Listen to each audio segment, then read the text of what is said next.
DMT is a fascinating substance. In my opinion, it's the most fascinating psychedelic experience you can possibly have. And that's for a whole bunch of reasons, which many people, myself included, can talk about forever. In this video though, I'm going to talk about one very specific aspect of the DMT experience, and that is how it conjures up an extremely deep feeling of familiarity. Many people report the same thing, that even though they are in the middle of this bombastic psychedelic light show of things beyond normal comprehension, they feel like they know this place, and more than that, they feel like they've come home. So what are we to make of this? I mean, the simple conclusion would be that if we find ourselves in an utterly alien landscape and we feel like we know this place, then it's very easy to just take that at face value and think, well, this is a real place and that we're all the children of some intergalactic alien race or a splintered shard of the universal consciousness. And maybe we are. I mean, I've been there. I've seen all that crazy shit. I've had those exact feelings and had those same thoughts. So, I mean, honestly, who knows? But as anyone who follows this channel will know, I don't really care about any of that stuff.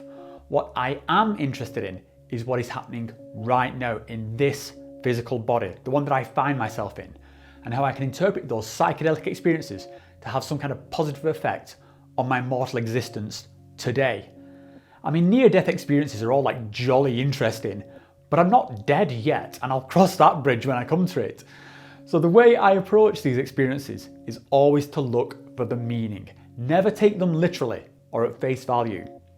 So, with that in mind, what does this feeling of home mean? Here's my interpretation, and I think a good starting point is, what do we mean by home? Now, this seems like such a basic concept, you might even be wondering why I'm bothering to define it. After all, most people have a home, and so it's like, well, duh, four walls, I get it. But stop and think about it for 1 minute, and you'll easily realise that home is not just the four walls around you. It's a feeling. You could almost call it a fundamental need, and it has a very sacred quality to it that every member of our species recognises regardless of the culture or the era that they're born in. It's a feeling that is beyond just being safe or sheltered. It's home. It's a spiritual container within which we place those things that make us feel whole. Our loved ones, like our partners and our family, our children, our pets, our friends even, all of this generates this feeling of home.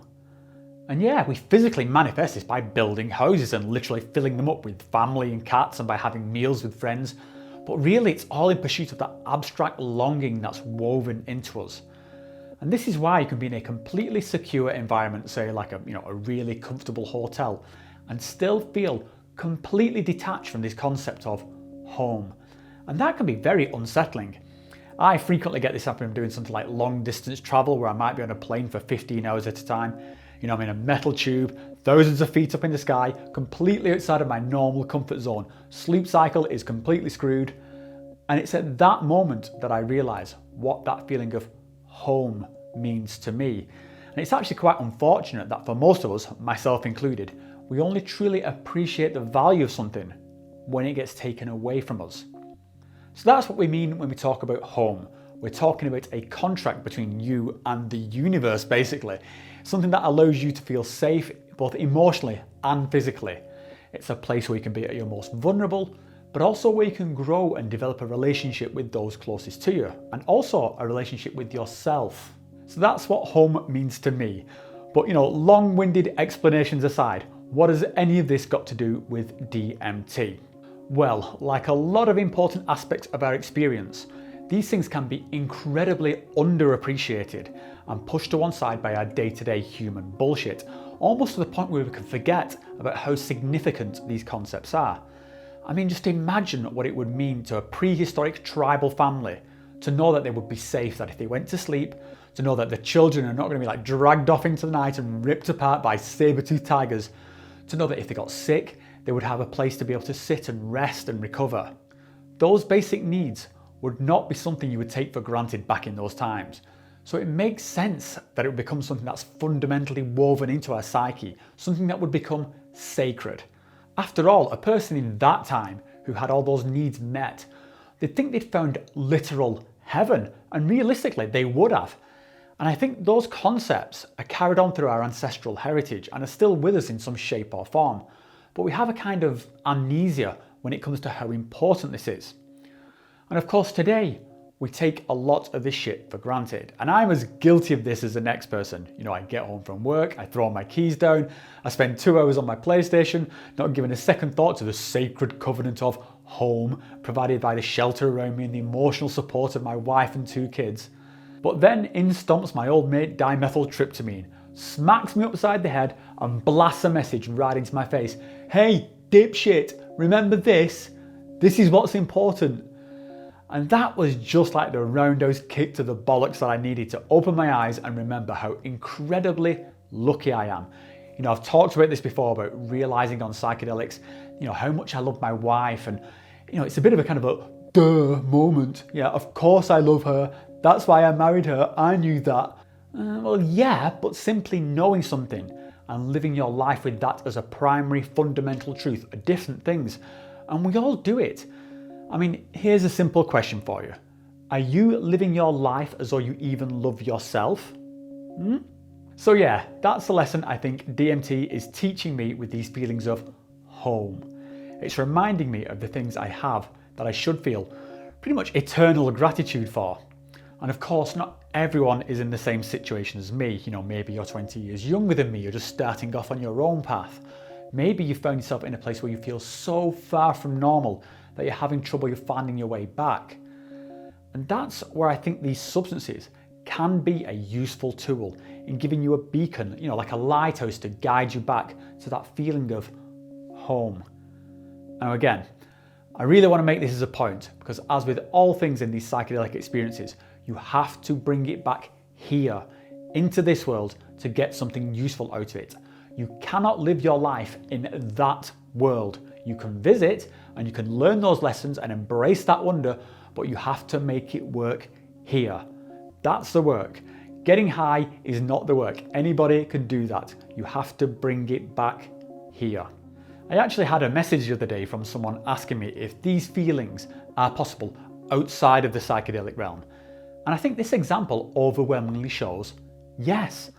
I mean, if you've made it this far through this video, then you probably know what I'm talking about with this whole home thing.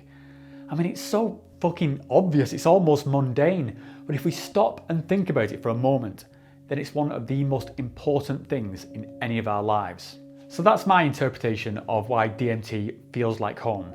It's reminding us that that feeling of home, it's here with us all the time. If we can feel it just by flicking a few chemical switches in our brain, then it must be intrinsic to us. It must be woven into us. Okay, I'm going to wrap this one up, but I've just got a few things I wanted to say first, so hopefully you can indulge me just for an additional minute or two. Firstly, and very sincerely, a huge thank you to everyone who's taken the time to watch one of my videos, have a conversation with me online, and to these absolute legends who have financially supported the channel. I am trying to work out a way to give something back to you guys without taking anything away from the main channel. I've got a few ideas I'm still working out, but I just wanted to let you know that I am working on something. I have said since the beginning of doing this that this channel is something I do as a hobby, and that's true. And that doesn't mean that I don't want it to grow and maybe become something bigger than that. So if you enjoy what I do here and want to support the channel, then please do consider supporting me on Patreon. And to those who already do support me or who have done, I am extremely grateful. Whatever money I do receive goes straight back into the channel. It allows me to buy better equipment, pay artists for the animation clips I use. It could even allow me to pay for guest appearances in the future. My personal philosophy with the people that I support on Patreon is that if I think their content is worth the price of, say, like a coffee from Starbucks, then that's what I'll pay to them each month. And these little gestures could completely change the shape of this channel. You know, if just 10% of my subscriber base donated on Patreon, then it would change this from a hobby into a career. And that would be awesome. I mean, obviously for me, because this is something I love doing, but also for those of you who enjoy what I do, because I'd be able to do more of it and with better quality.